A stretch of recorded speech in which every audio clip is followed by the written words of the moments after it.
Ողջունում եմ ձեզ, սիրելի շենգավիցիներ։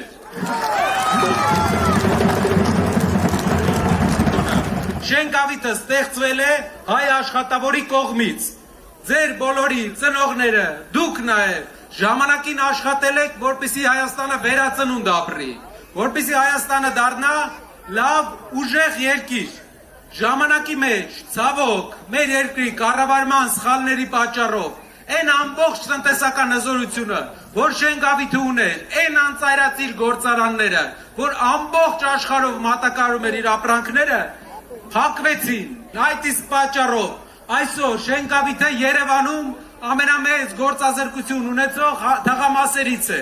Ինչ պետք է մենք անենք։ Պետք է վերածնունդ ապրի, ոչ թե լինեն պահեստներ, այլ 24 ժամ աշխատանքը եռա։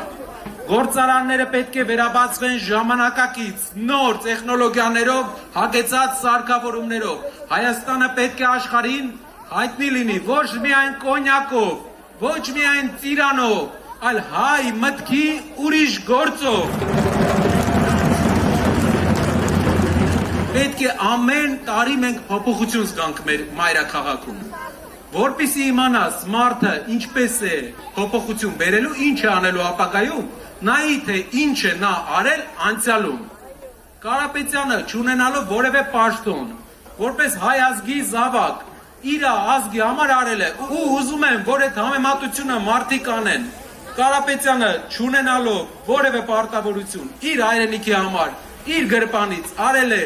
մեծ բաներ, Փաշինյանը ստանալով պարգևավճարներ 2 մետր ասֆալտ է անում եւ ամեն օր դրա մասին ասում է։ Մեր քաղաքը վերափոխվելու է։ Պետք է ժամանակակից գործարաններ լինեն, որ մեր աշխատավոր ժողովուրդը աշխատի։ Ու մենք ունենք հզոր ու ուժեղ Հայաստան։